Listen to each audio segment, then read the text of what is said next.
上一期我们介绍了图兰本的传统经济活动，以及一艘沉船如何改变了它的命运。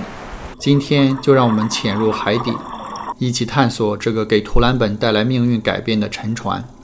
OK， 早上好。今天是来到图兰本的第二天，现在先去吃早饭，然后去潜水。昨天12点从仓谷出发，然后到达图兰本酒店的时候是3点半，3个半小时。然后我就报了当天的夜潜，然后是6点，也算是一个check dive。可能因为刚到，所以不太适应，所以昨天晚上的第一潜不是很理想，面镜一直进水，然后我的相机镜头自动对焦和手动对焦那个按钮给拨到手动对焦上，然后所以我在水下是一个劲的，怎么也对不上焦，我也不知道为什么。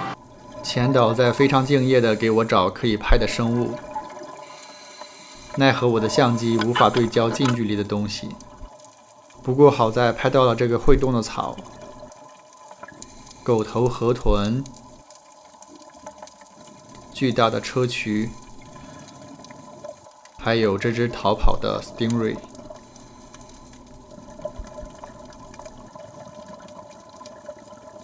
不过还好，就算是 check dive， 早发现早治疗。然后今天我们争取能潜3潜，然后第一潜应该还是去自由号沉船，然后之后会到Coral Garden， 然后到 Drop Off， 这是3个在图兰本最著名的潜点。这家度假村的早餐比较简单。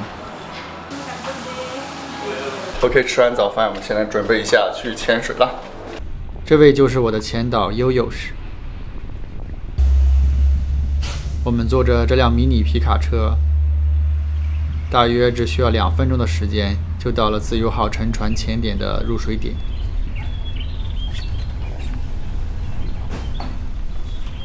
穿戴好装备，我们便下水了。这个戴着小黄人帽子的就是我了。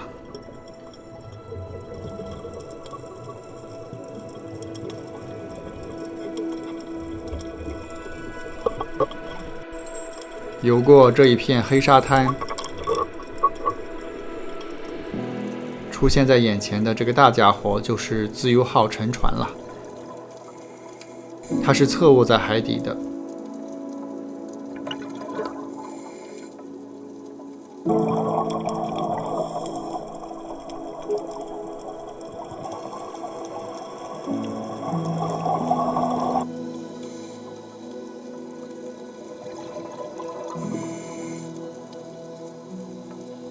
最浅处的船尾上层结构距离水面只有3到5米，所以你可以看到有自由潜来钻船拍视频的。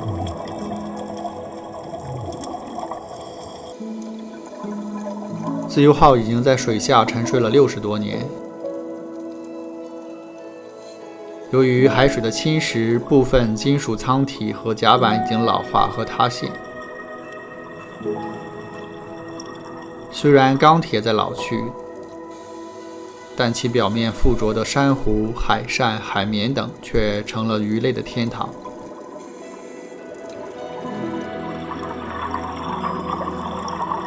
悬浮在这些钢铁废墟中，有一种末世的沉浸感，真的是深得我心。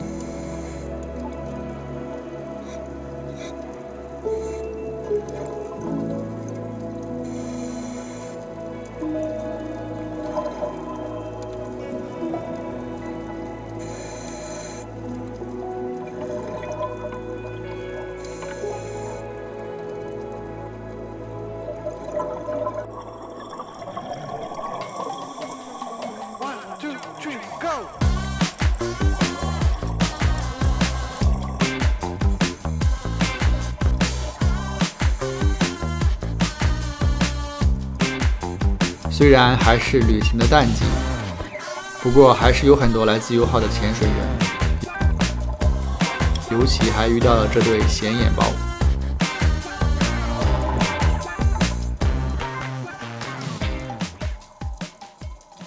虽然龙头莺歌鱼群在疫情之后就搬家了，但是还是能看到有其他鱼群在此安家。沉船废墟成为了它们的庇护所。如今记录在册的海洋生物多达400多种，可以很容易找到巨大的砗磲，还有附着在船体上的海鞘。如果你对自己的中性浮力有信心，也可以钻一下这些狭窄的通道。让我们一起沉浸式穿过这个通道吧。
之后我们去了今天的第2个潜点，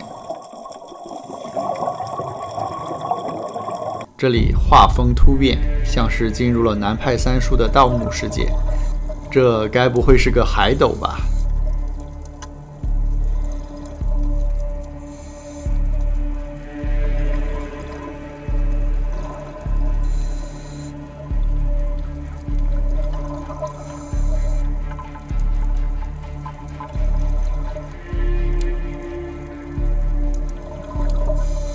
好在有小丑鱼缓解了一下紧张的气氛。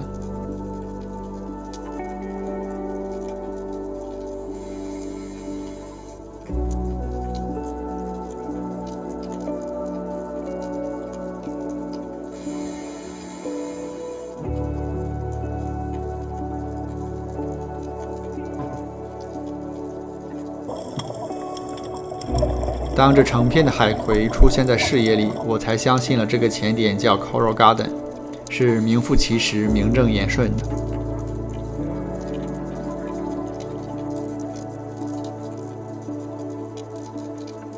老规矩，我们再来沉浸式欣赏一下这片珊瑚花园。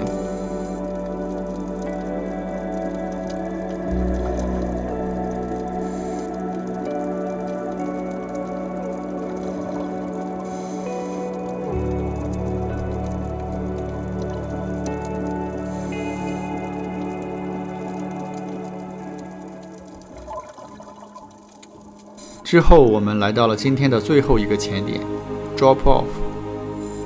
老实说，这里的 wall 与我1周之后要去的巴厘岛西北部的鹿岛差距还是蛮大的，不过也有一些小的惊喜。一只呆萌的狗头河豚和它头上正在给它做头部理疗的清洁虾，还有这只非常害羞的章鱼，当然还非常幸运地拍到了这只很鲜的海兔，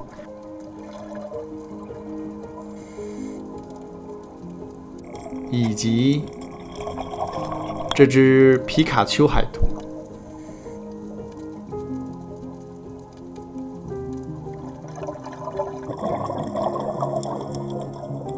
最后在回程的路上偶遇的这只狮子鱼也是让我大呼过瘾。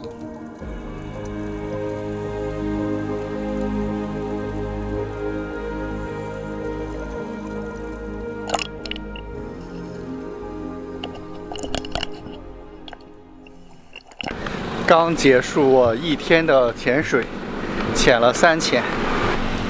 图兰本这个小渔村，现在给人的观感就是全村都是靠潜水来支撑他们的经济的。这个小渔村所有的人家都是干与潜水直接或者间接相关的工作来挣钱。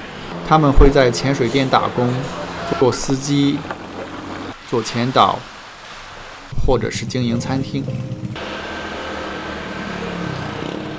下一期我们将会去探索图兰本北部的另外2个潜点，在这里我们将会看到另一艘更加完整的沉船，并钻入内部进行了一番探索，同时也弥补了上一次夜潜的遗憾。我们下期见。